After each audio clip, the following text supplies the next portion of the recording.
Good morning, students. First of all, I will let you know the syllabus of your final exams. So please note down the syllabus.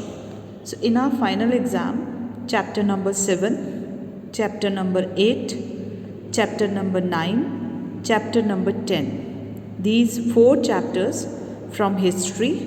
I'm repeating again. Chapter number 7, chapter number 8, chapter number 9, chapter number 10 from history, and chapter number 2 from civics. Chapter number 2 from civics. So chapter number 7, 8 and 10 we have already done. So today I am going to start with the chapter number 9, that is Jahangir, Shah Jahan and Aurangzeb. So all of you listen properly.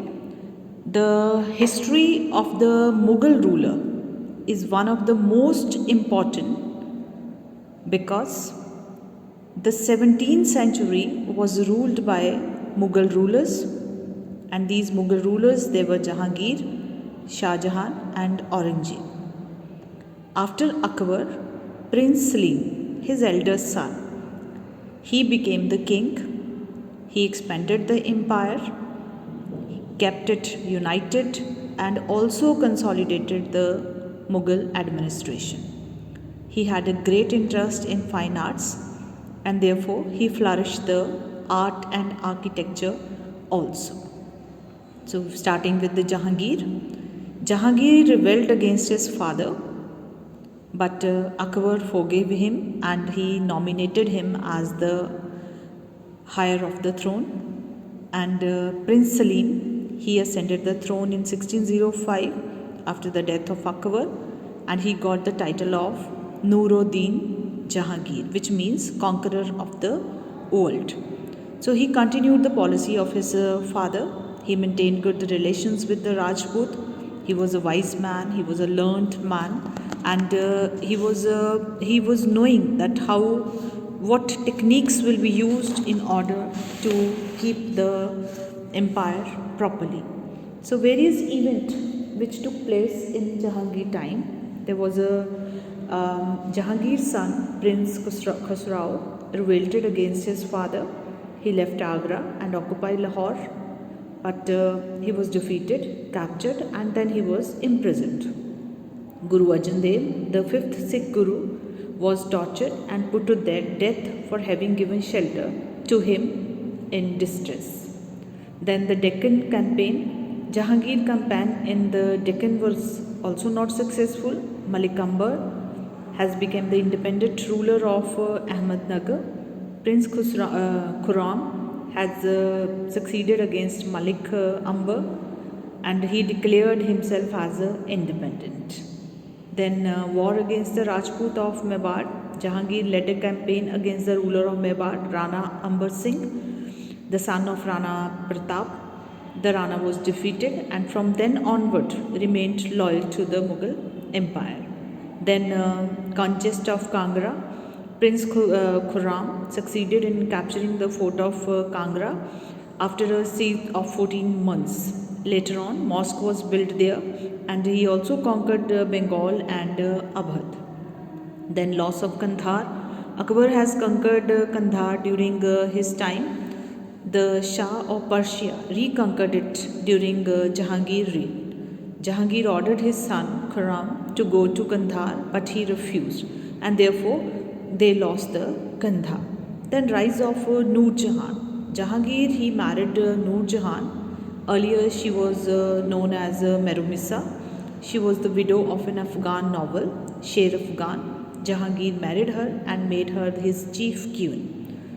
Jahangir was influenced by her so much that he depended on her even in matters of government and administration. She was very intelligent lady. Noor Jahan acquired credit over Jahangir and became the virtual ruler of the state. Coins, they were issued in his name. The royal farmans means some kind of orders, were also issued by her. She became the real ruler behind the throne and even appointed high official from the members of his own family, eldest son of Jahangir. He rose in a revolt against Noor Jahan, and his elder son Jahangir's elder son, he revolted against Noor Jahan and his father. Jahangir, Noor Jahan, Noor Jahan influence faded over after the death of Jahangir, and she chose to retire from the public life. After the death of Jahangir, she was not interested in any of the decisions.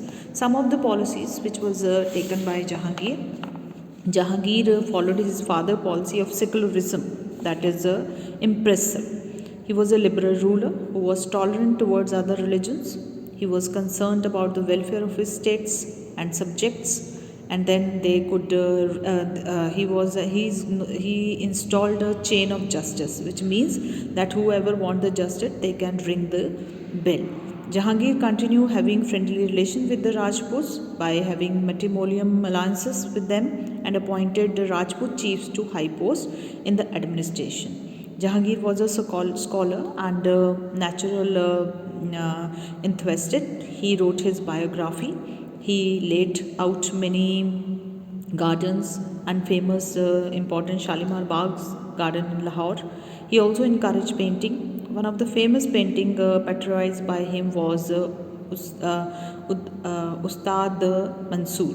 The painting of the period reflect more of Indian culture traditions rather than Persian influences. Then beginning of the European settlements. In 1498, Vasco da Gama, he was a Portuguese sailor, he reached to Calicut, and since then the Portuguese continued to trade with India. In the beginning, Jahangir was on good terms with the Portuguese, but he also gave them some trade concessions. But the trading relation with the Portuguese traders and the Mughal emperor became strained in 1630 when Portuguese pirates attacked Mughal ships and destroyed their cargo. This led to conflict, and therefore there existed some kind of problems between them. Another European power, England, wanted to promote trade relations with India. So two English representatives, please underline, Captain Hawkin and Sir Thomas Roy. Please underline, Captain Hawkin and Sir Thomas Roy. They visited Jahangir court, and Jahangir gave them some concession and also allowed them to open their factories. So the first factory which was opened there was in Surat. So this was all about Jahangir.